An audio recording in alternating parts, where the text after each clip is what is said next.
Lígia Anjos.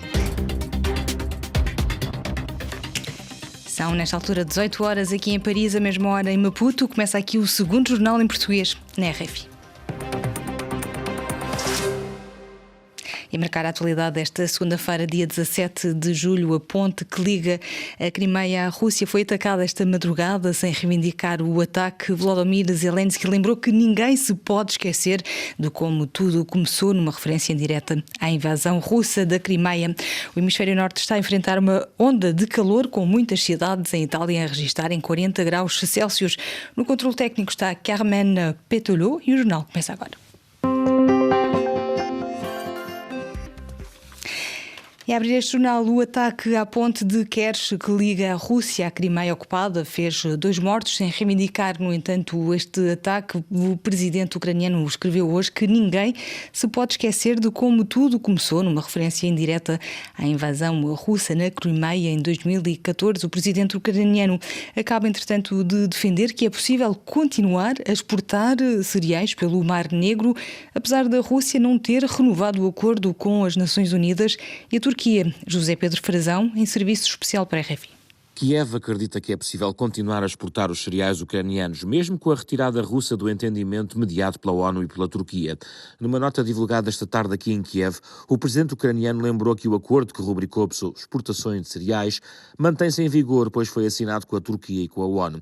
Zelensky assinala que o que foi interrompido foi o acordo entre estes países e a Rússia, uma vez que Kiev e Moscou nunca assinaram um entendimento entre ambos os países. Com esta nota, Zelensky reafirma esse acordo assinado com Guterres e Erdogan. A Rússia sustenta que a decisão não é uma resposta ao ataque de hoje à ponte de Kerch, que liga o território à Crimeia. Embora oficialmente não haja uma reivindicação ucraniana nesse sentido, Moscou acusa Kiev de usar 2 drones navais para atingir a ponte, fazendo pelo menos 2 mortos.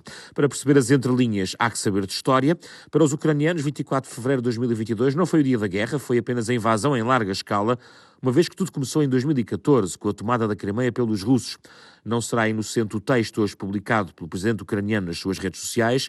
Zelensky escreve que há ainda um longo caminho a percorrer para libertar todo o território da ocupação, mas pediu que ninguém se esqueça como tudo começou.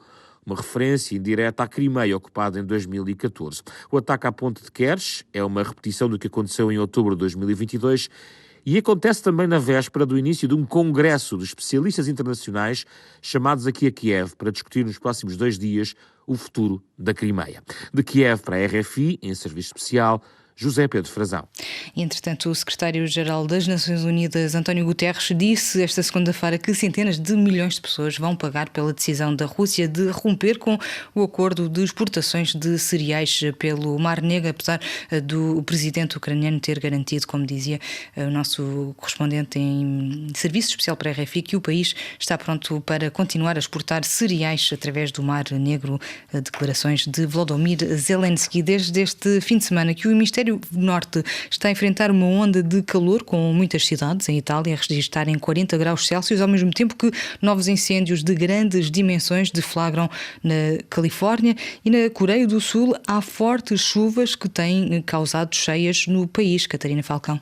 Estima-se que a Europa sinta 2 vezes mais os efeitos do aquecimento global que o resto do mundo este verão, com as temperaturas a tornarem impossível usufruir das férias neste período de descanso escolar, como até agora. Em muitas cidades italianas, os termómetros batem nos 40 graus, assim como em Espanha, com regiões como a Andaluzia, Catalunha ou as Ilhas Baleares a chegarem mesmo aos 44 graus. As elevadas temperaturas na Grécia levaram as autoridades a fecharem o Parthenon, a maior atração do país, que se situa na capital, Atenas, entre o meio-dia e às 17 horas, já que se trata do período de maior calor. Também a Roménia se vê confrontada com temperaturas de 39 graus, enquanto o sul de França e a Córsega serão visados pelas elevadas temperaturas na terça-feira e na quarta-feira.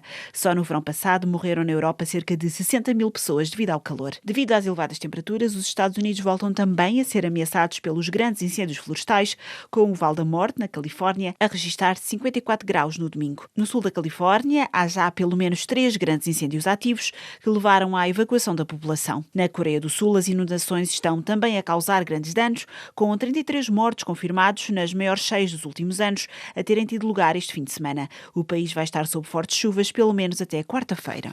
E Bruxelas acolhe até amanhã a primeira cimeira em 8 anos da União Europeia, com países da Comunidade de Estados latino-americanos e caribenhanos, marcado por divergências sobre a declaração final.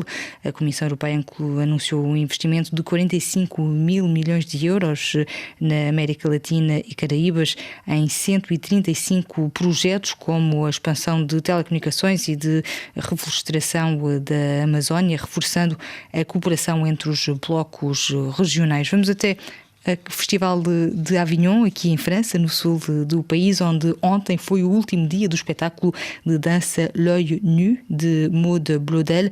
A peça fala sobre memória, a partir da morte do pai da coreógrafa franco-suíça. Entre os 6 bailarinos está a portuguesa Ana Teresa Pereira, que falou à RFI sobre o espetáculo. Então, o espetáculo é uma espécie de autobiografia da Maud Blondel. É um evento que se passa quando ela é criança e as memórias não estão por completo.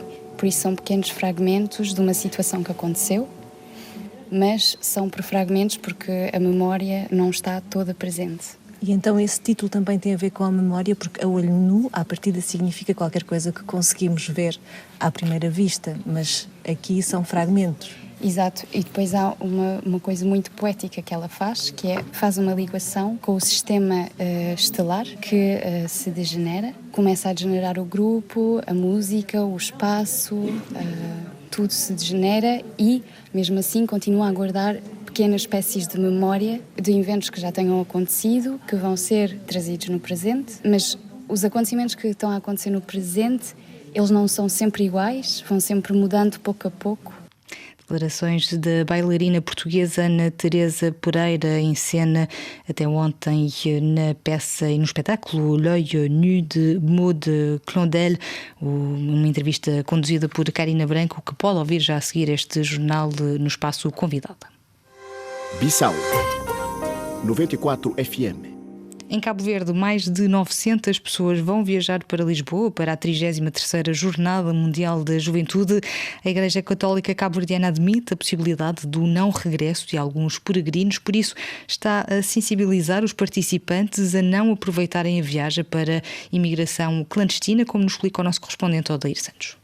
O assistente diocesano da Juventude das Dioceses de Cabo Verde, o diácono José Pereira Vaz, em declarações à imprensa explicou que é um trabalho de sensibilização junto dos 913 peregrinos cabo-verdianos que viajam no dia 25 deste mês para Portugal a não ficarem nas terras lusas. É uma delegação muito grande, exige muita organização e muito cuidado. Nós sabemos que Cabo Verde tem visto sempre Portugal como um país de oportunidade, não é? Sempre há essa tendência das pessoas aproveitar oportunidades extra-organização para poderem, portanto, fazer as suas vidas. Neste momento, o visto que é colocado é um visto com código específico para JMJ, com 18 dias e só com ilha de fogo para 20 dias e, portanto, que vão ter, portanto, que regressar no tempo necessário. Portanto, a garantia que nós damos é consciencializá-los, portanto, para fazer aquilo que é o correto, né? Portanto, não fazendo isto, há a possibilidade de serem repatriados. Há uma grande possibilidade, há um controlo enorme, portanto, já explicamos, está no regulamento, que é preciso ter muito cuidado, portanto, há um controlo grande e, ficando lá, vão correr risco grande e nós não queremos que isso aconteça. A preocupação da Igreja Católica cabo-verdiana surge no momento em que muitos jovens cabo-verdianos tentam o agendamento de visto para Portugal à procura de emprego, num processo moroso e bastante criticado pela sociedade civil devido ao assambarcamento de vagas para pedidos de vistos.